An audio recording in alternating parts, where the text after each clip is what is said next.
Welcome to The Longer Game. If you're listening to a show about retail being reimagined. If you'd like to connect with The Longer Game, look for The Longer Game at thelongergame.com and on Facebook, Instagram, LinkedIn at The Longer Game. We're here to talk about retail, why it's changing, how it's changing, and what you can expect in the future. We're not trying to take ourselves too seriously, but we do want to know what that retail landscape is going to look like. I hope you enjoy your time listening to this podcast. We try to keep it as quick as possible because we don't want to waste your time, but we want to keep you informed. Thanks for tuning in. Now, here's the show. Welcome, everybody, to The Longer Game. My name is Michael Maher. I am your host. And The Longer Game is where we talk about retail. We talk about retail reimagined. We talk about the future of retail. Sometimes we talk about the past of retail. And today I have with me Steve Brooks. He is the founder and CEO of the Pop-Up Retail Expert. And it's not a new concept by any means, but it's something that I think has become maybe even more to utilize now since COVID, and there's been a lot of uncertainty that's going on. But I'll let Steve talk a little bit more about himself, his experience, and I would say definitely a unique title. There's probably not many people that would say they're the pop-up retail expert. So it's kind of cool that you've got a little niche carved out for yourself. But welcome, Steve. Thank you, Michael. It's a pleasure to be here. And you're right. Pop-up retailing has actually been around since the beginning of civilization, right? We used to call them markets and souks and bazaars, right? And we were trading products long before we were selling products for hard currency. Pop-up was probably before actual the birth of stores retail. where they were located. Yeah. Absolutely. All foundation of retail is in pop-up, which people tend to forget. But and for a long time, pop-up retailing has been seen as kind of like the adolescent in the room of retail. Take the space, pay us the money, go and stand in the corner, don't make a lot of noise, and then when you're done, make sure you tidy things up and leave. And what's happened since COVID, and to be fair, just before COVID as well. The industry became the adult in the room because there are a lot of brands launching using a pop-up method. There's a lot of innovation around pop-up, which I know we'll talk about as we go through this conversation. So it's a very exciting space within retail. So the person that the guest that will be on the podcast right before you, his name is Ron Thurston, and he is involved in retail in general. But we were just having a conversation about how there's a fashion brand that in New York City, they had a pop-up space, and they, I think, originally were selling online. Oh no, they went to they launched at a fashion show, and then they had for a couple months a retail space, and then they went to selling online, and they're kind of continuing to change and move things around. But it's like acquiring an audience in a different way, and then maybe moving them to a different vehicle. Like once they know the brand, they're more comfortable with it, especially a fashion brand.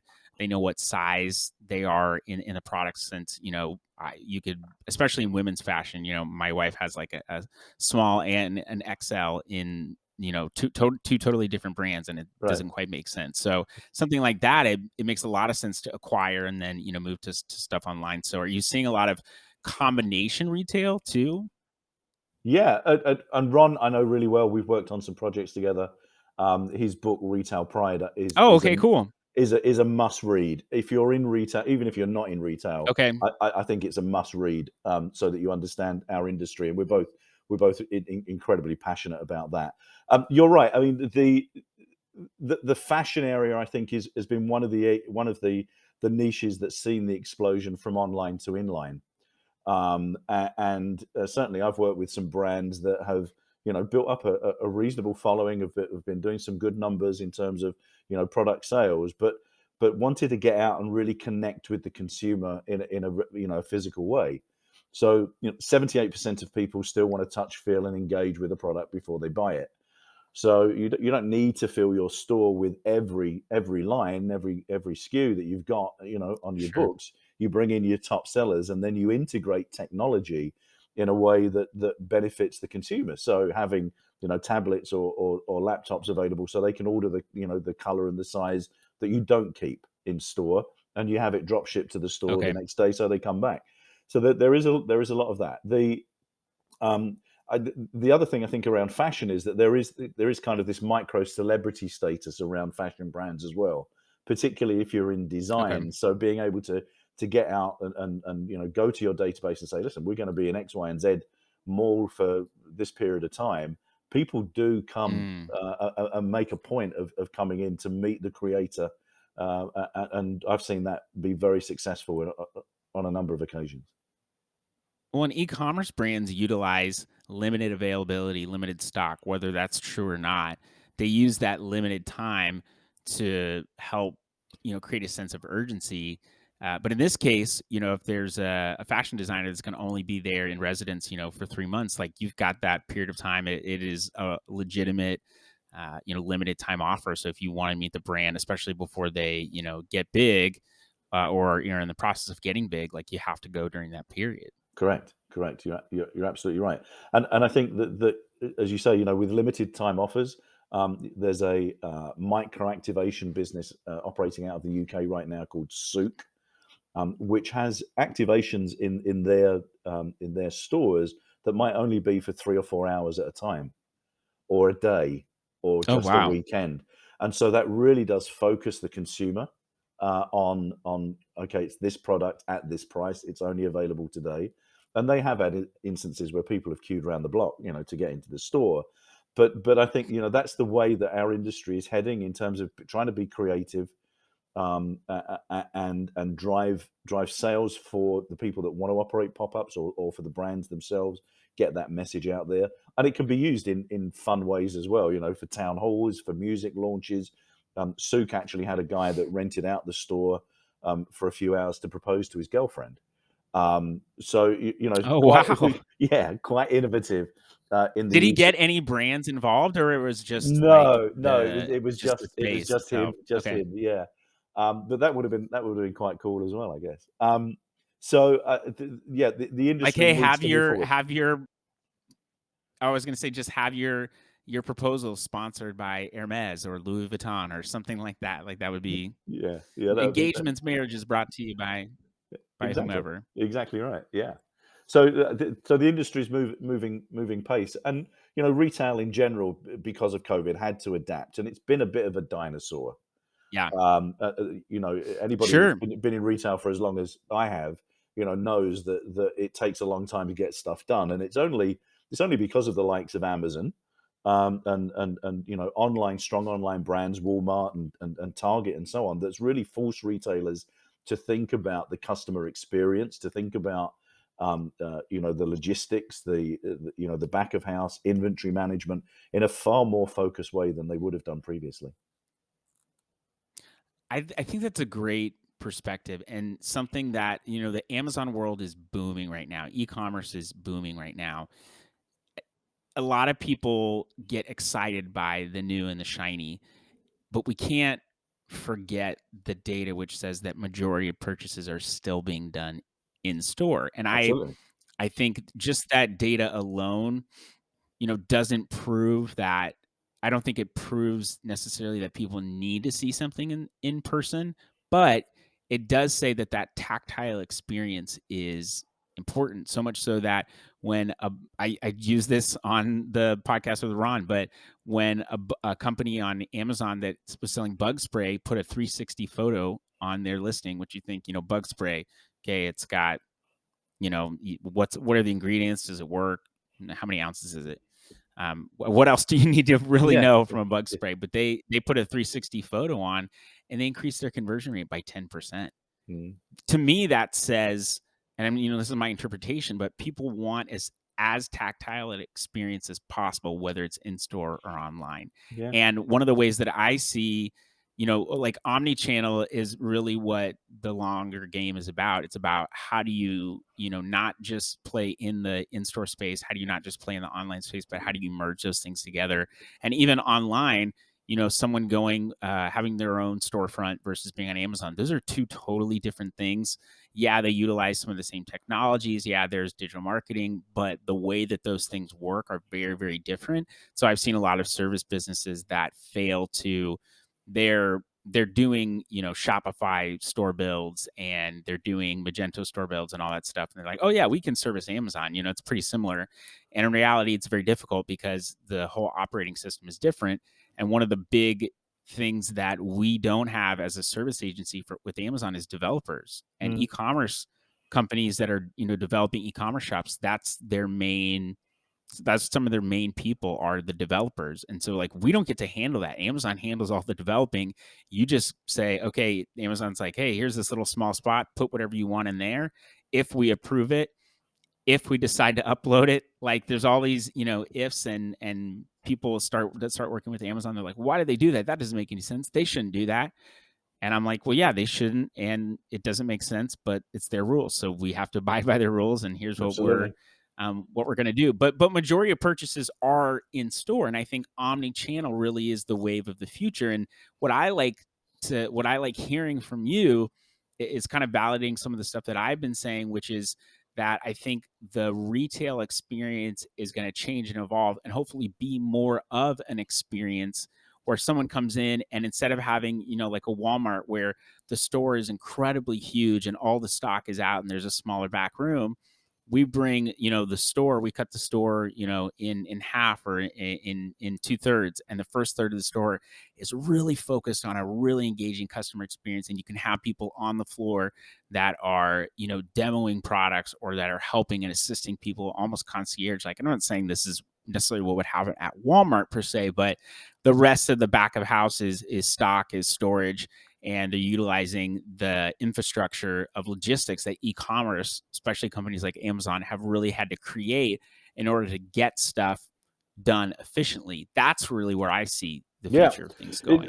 I mean, interestingly, Best Buy are heading that way anyway. Cutting down retail space, putting in micro distribution centers behind it, and fulfilling orders, much faster and much more efficiently. And I think you're absolutely right. That's the way it will go. But it's the in-store experience that drives people back. And if you look at retail attainment, so that kind of experiential side of things, when you look at brands like Lego, for instance, who have Yeah. invested a lot into the experience of when you shop, or if you even Monopoly now has a retail format, kind of a gamification retail format, and F&B Okay. that's been launched in Europe. And you see, the other experiences around, the office and friends and all of those sorts of things. And I think we've got a thirst for that as consumers. We still would have had that thirst had COVID not come along, but I think it's just been multiplied because we felt constrained over the last 24 months. So you're right, that's the way it moves. I also think that in-store space around um, uh, keep fit products, Peloton, Mirror, and other products that are coming Yeah. through, will People want to drive customer experience that engagement. stuff. Yeah, no, exactly. And if you're going to invest, Yeah. all that money in a Peloton, the first thing you want to do is sit on it and try it, right? Right, And right, right. Or like I think about the Mir, or some of the other more expensive ones that are like 3 or 6 grand. And it's like I want to make sure, it's not that I'm not willing to spend the money per se if I've got it. It's that I want to make sure I'm making the right decision. I want to go through the hassle of purchasing something and setting it up, and then being like, oh, I don't like this user experience at No, all. exactly right. And we do have a challenge in brick and mortar retail anyway right now, as do restaurants and the entertainment industry, in terms with not being able to recruit people into the businesses. And that's a big headache for a number of retailers. Walk through any mall down it, any main street, and you'll see, now hiring signs in probably, 90% of the businesses. Yeah.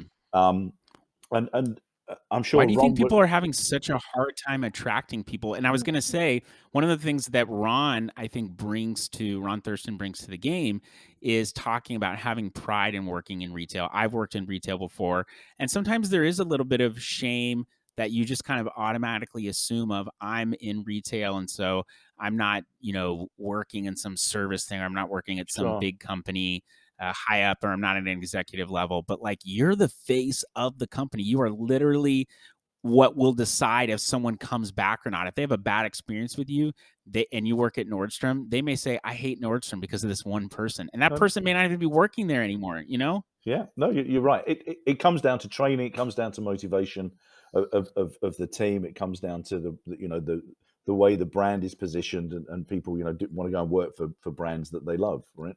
So I think that's the biggest challenge. Trying to find people that buy into your offer, buy into your brand. We have a program called the 7 Secrets to Success to Pop-Up Retailing, and one of the elements of that is amazing customer service.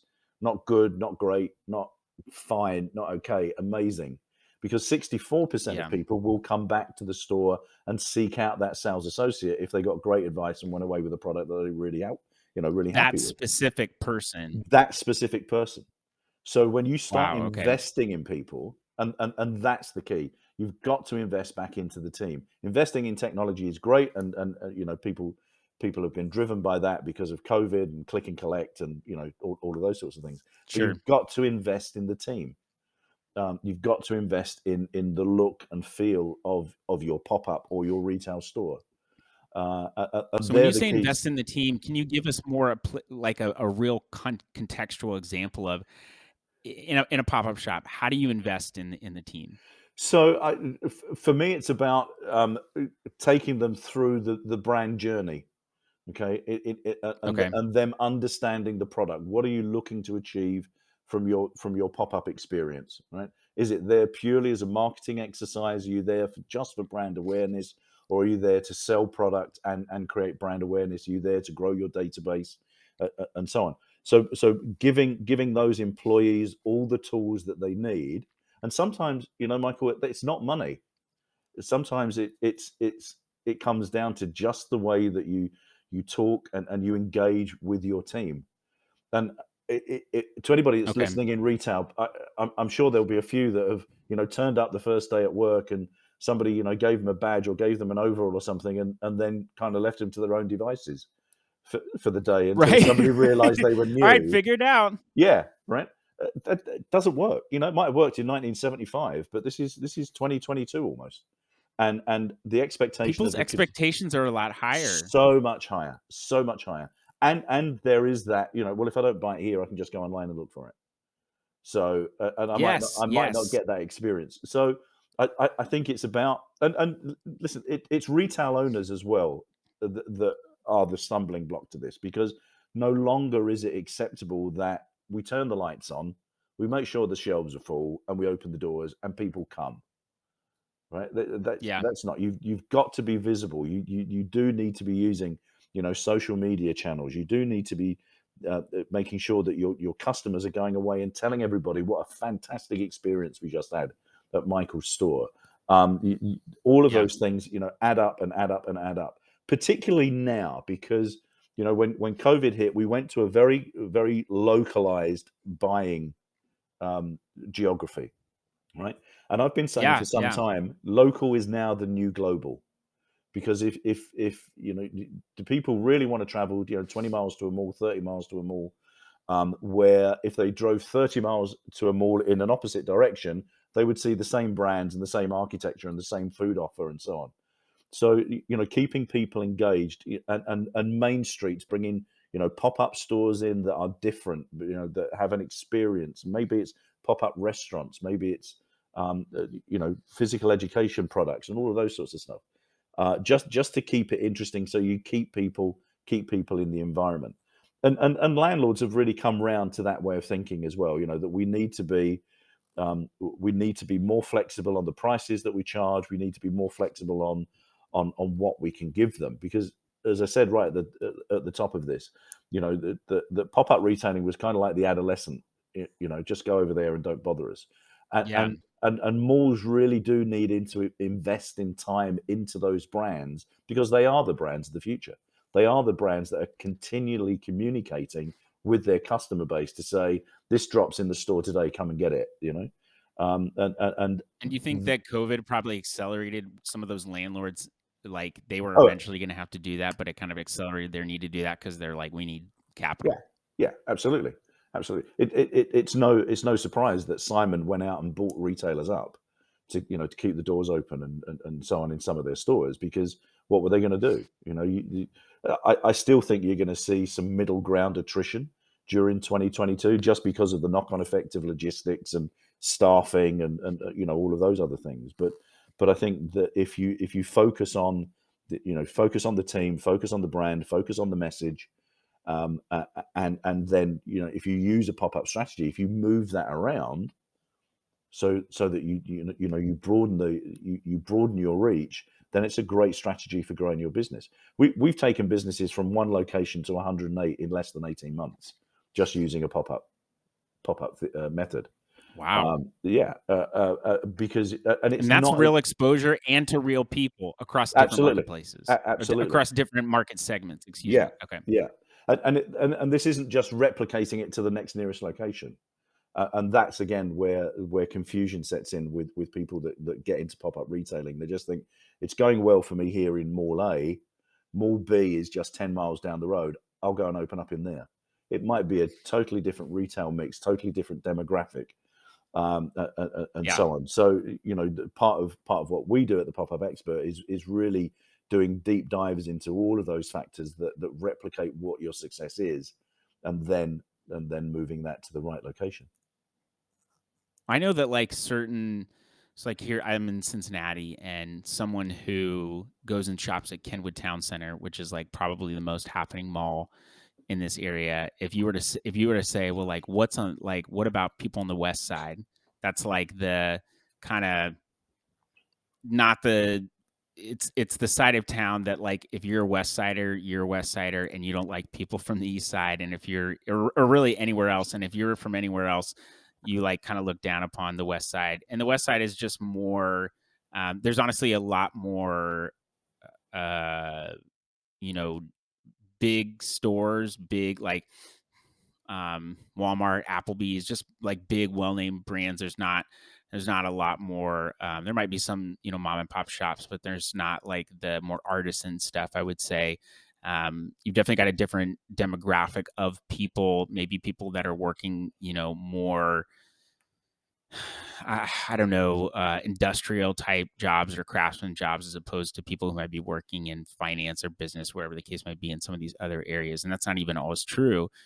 But if you were to go and create an experience at Kenwood Town Center here in Cincinnati, and then try and replicate that on the west side, it would not go well because those people have a totally Mhm. they're likely looking at people at Kenwood and like saying, oh, they're like sticking their nose up at us. They think they're so posh and so great, and we're just like we're real real people. And so if you try to replicate that experience for people, it's not going to go well and people are going No, to be turned off your brand. So what you're saying is you help people to better understand where like okay, in this area this is what you need to appeal to. This is what worked well for you in this area. So we need to take this and turn it into this kind of presentation because that's what's going to work for these segments of people. Yeah, I mean, with online brands, that's a lot easier to do because they already know who their customer base is and they've got some idea of who the target market is. But with people that are coming straight into a retail environment, we really want to do a deep dive into the product and the price,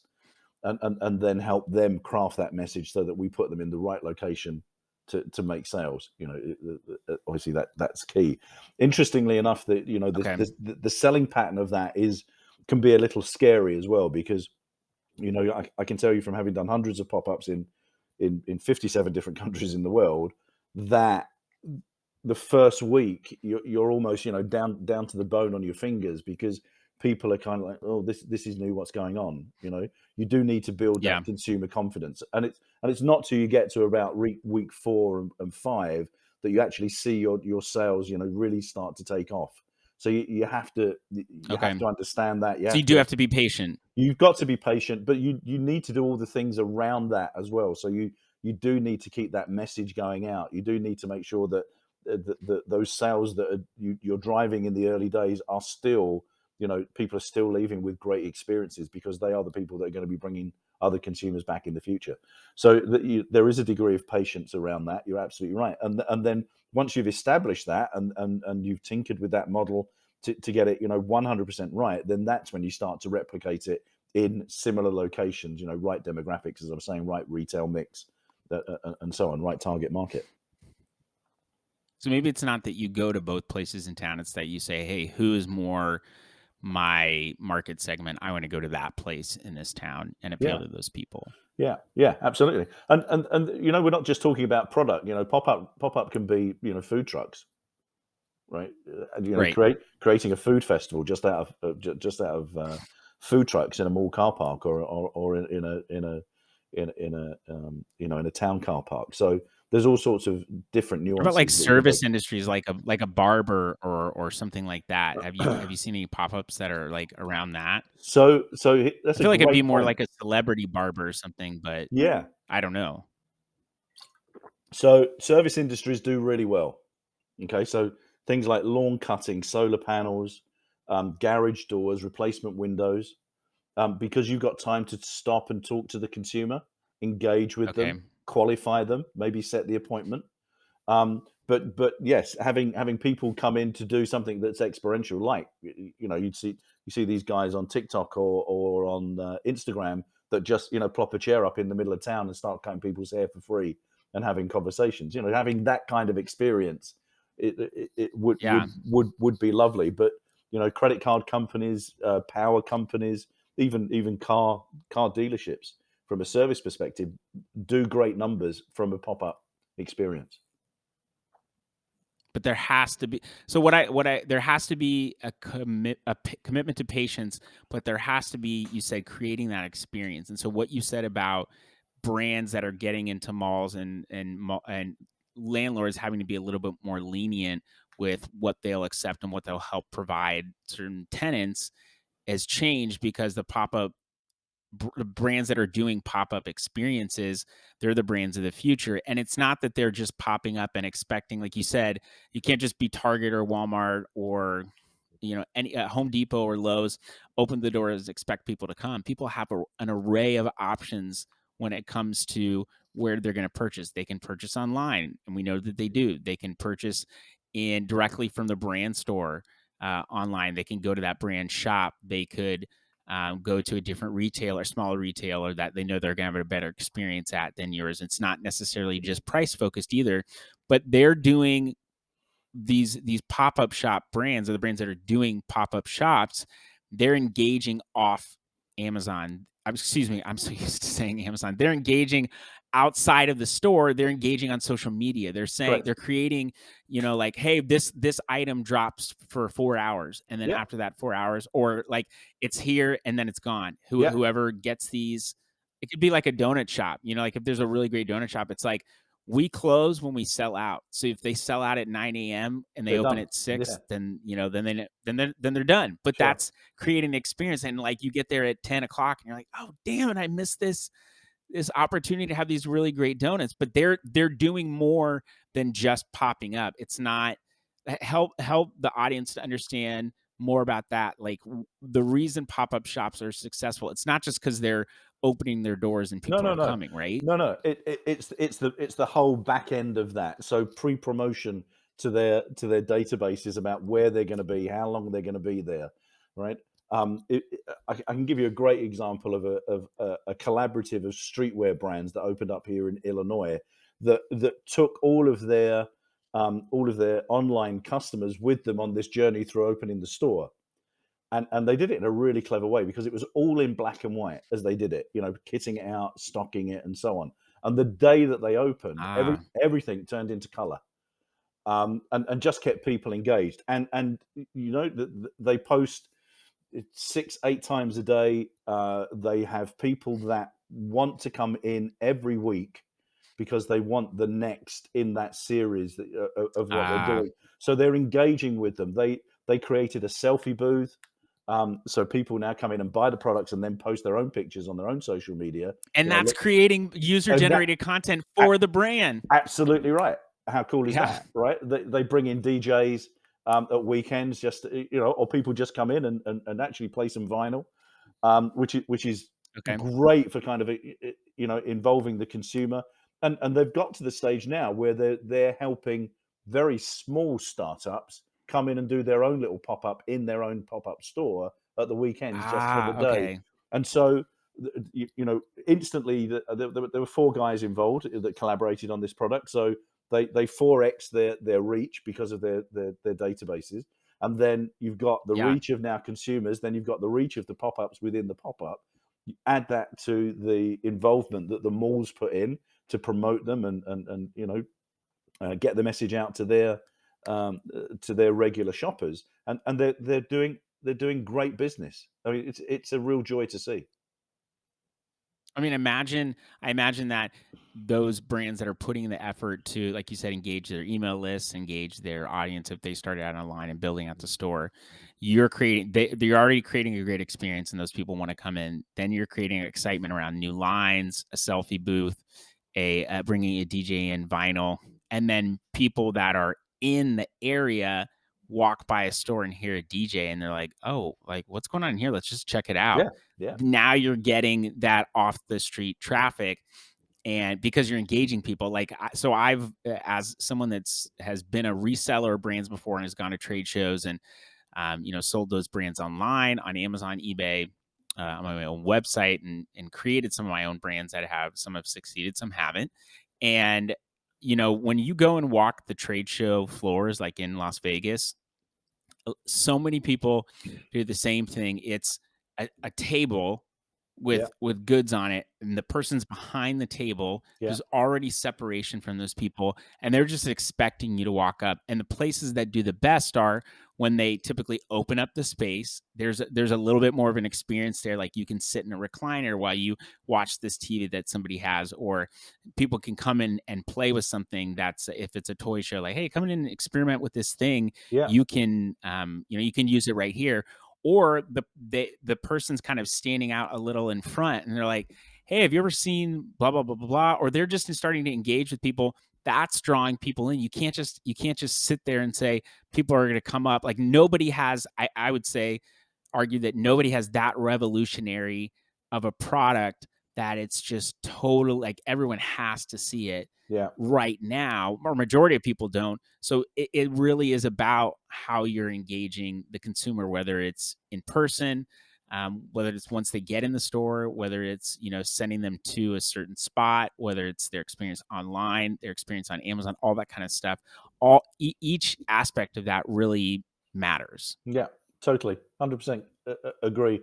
And I still think we underestimate word of mouth.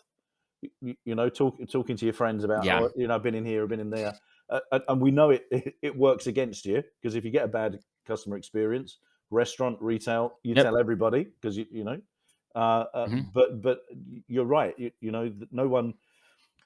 No one I think has the right for you to come and buy from them. You've got to create the demand, you've got to create the interest, you've got to be open. And you're right. I've walked around many expos and exhibition halls where, as you say, there's a table between you, and half the time somebody's sat, on their laptop or reading the paper, or Yeah, they're not playing even on their paying phone. They're not attention. even engaged with you, and you see that in retail as We didn't do well. well at this trade show. We're not going to Yeah, go yeah, back. no, It's no, like, well, you exactly didn't do right, your part. exactly right. So, I'm a firm believer in, you've got to do everything with intention. And if your intention is to go and sit there for 2 days and catch up on your email, or binge watch something on Netflix just because you got the time, you shouldn't be going. Well, and that's what I liked so much about Ron's story is the people that are interacting with other people are the face of the brand. And Hmm. so if they don't have pride in what it is that they're doing, if they aren't proud of where they work or excited to be a part of 100%. the company that they work with. Again, it's like you said, it's not always about pay. If they enjoy the brand that they work with and they know that they're doing something unique and there's opportunity for them to grow, that potential opportunity could be more exciting than just getting more cash up Yeah, front. yeah, But they're also going to have a better impact on the consumer too, because they're out there in front saying, hey, this is great, I love my job, let me give you a great experience and show you how much I love my job, and that's going to help create a brand evangelist out of you, the yeah. consumer. No, absolutely. Wearing the brand, using the brand, as you say, if they've bought into that, then that gives the consumer confidence as well. All right, well, Steve, if people want to find you, where would you be popping up next? Would you be popping up on the west side of town over here? Would you be popping up in Dubai? Tell people where, if they wanted to get a hold of you or just Yeah, know more about what it is that you're doing, where would they find you? sure. Easiest way is go to the website, thepopupexpert.com. You can reach me by emailing me at steve@thepopupexpert.com as well. You'll find me on TikTok as the pop-up expert. You'll find me on Instagram as the retail specialist. So yeah, come and engage, have a chat. I'm a big believer, as is Ron, as is a lot of people in retail, about just sharing our knowledge, right? Yeah. Just for free. Just, hey, this works. You want to try this. What are you struggling with?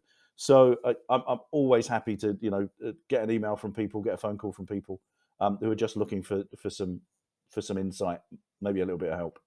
So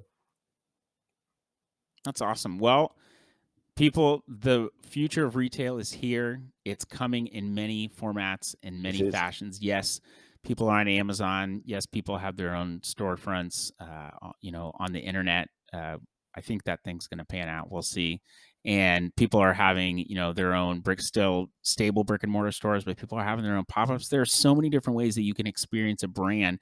And so I think for me, the message to brands is, how many touch points do you have? Are you touching the places where your Yeah, consumer is? If they're on Amazon, which they likely are, and they're also in a specific city, in a certain area of the city, and they like experiences, which most people do, you need to engage with those people wherever it is that they are and invest in a multi-layered experience. So the 100%. future of retail is here. Yeah, it's happening right now. Thanks so much, Steve, for coming My on, pleasure. and playing the longer game with me. No, thanks for having me on. Much A appreciated. all right, people, that's the end of the show. We'll talk to you later.